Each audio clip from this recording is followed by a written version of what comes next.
जय श्री कृष्णा भाइयों और बहनों।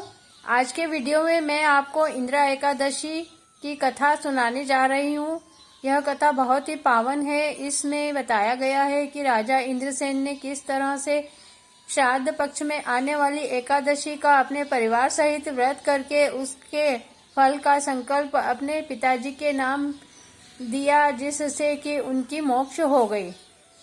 तो इस तरह से पितृपक्ष में आने वाली इस एकादशी का व्रत सभी को करना चाहिए और इसका फल पितरों के निमित्त संकल्प कर देना चाहिए, जिससे सभी पितरों की मोक्ष हो जाती है और घर में उन्नति होती है, लक्ष्मी का वास होता है।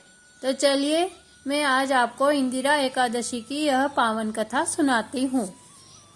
अश्विन मास की कृष्ण पक्ष की एकादशी इंदिरा एकादशी कहलाती है। यह एकादशी भटकते हुए पितरों को गति देने वाली है। अगर परिवार के किसी व्यक्ति की अकाल मृत्यु हो गई हो या छोटे बच्चों की मृत्यु हो जाती है तो श्राद्ध पक्ष में आने वाली एकादशी का व्रत करके उसका फल पितरों के नाम संकल्प करने से उनकी मोक्ष हो जाती है और पितृ दोष समाप्त हो जाता है।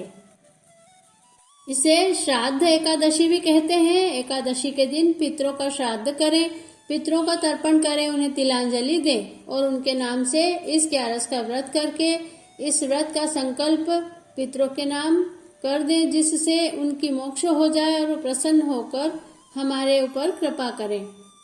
एक बार धर्मराज युधिष्ठिर ने श्री कृष्ण भगवान से कहा कि हे भगवान, मुझे श्राद्ध पक्ष में आने वाली इंदिरा एकादशी का महत्व बताइए और इसके बारे में मुझे बताइए कि इसका व्रत करने से हमें क्या फल मिलता है। श्री कृष्ण भगवान ने कहा कि श्राद्ध पक्ष में आने वाली इंदिरा एकादशी का बहुत अधिक महत्व है। इसका व्रत करने वालों को करोड़ों अश्वमेध यज्ञ का फल प्राप्त होता है। इसका व्रत करने और इसका व्रत का संकल्प पितरों के नाम छोड़ने से पितरों की मोक्ष हो जाती है और व्रत करने वालों को अपार लक्ष्मी की प्राप्ति होती है। एक समय राजा इंद्रसेन महिष्मती नगरी में राज्य करते थे। उनके राज्य में समस्त जनता सुखी और प्रसन्न थे। चहुमुखी उन्नति हो रही थी। राजा इंद्रसेन ने अपने राज्य में कुएं, तालाब, बावड़े खुदवाए थे, धर्मशालाएं बनवाई थी और पूरे नगर में सुंदर सुंदर मंदिर बनवाए थे। इस तरह उनका राज्य बहुत ही अच्छा और सुखी था। राजा इंद्रसेन बहुत ही दयालु और प्रतापी राजा थे।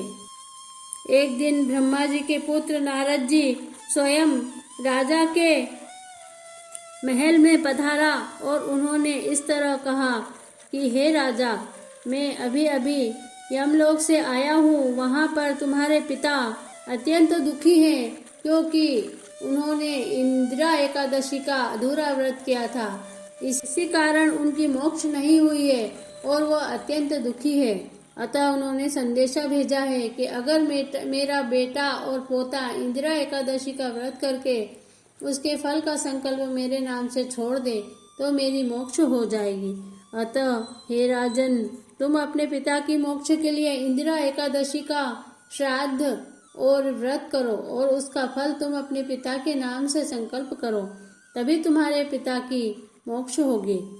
राजा इंद्रसेन ने नारद जी की बात सुनकर अपनी पत्नी और परिवार के सहित इंदिरा एकादशी का श्राद्ध का व्रत किया और श्राद्ध किया, तर्पण किया और उस एकादशी के व्रत का फल अपने पिता के नाम संकल्प किया, जिससे राजा इंद्रसेन के पिता की मोक्ष हो गई और उनका पितृदोष मिट गया, जिससे उनके चहुमुखी उन्नति होने लगी और राजा इंद्रसेन की जय जयकार होने लगी। इस तरह उन्होंने हजारों वर्षों तक अपने राज्य में राज्य किया और इस एकादशी के व्रत के प्रभाव से राजा इंद्रसेन के पिता को गति प्राप्त हुई और उनकी मोक्ष हो गई और वह स्वर्गलोक को चले गए।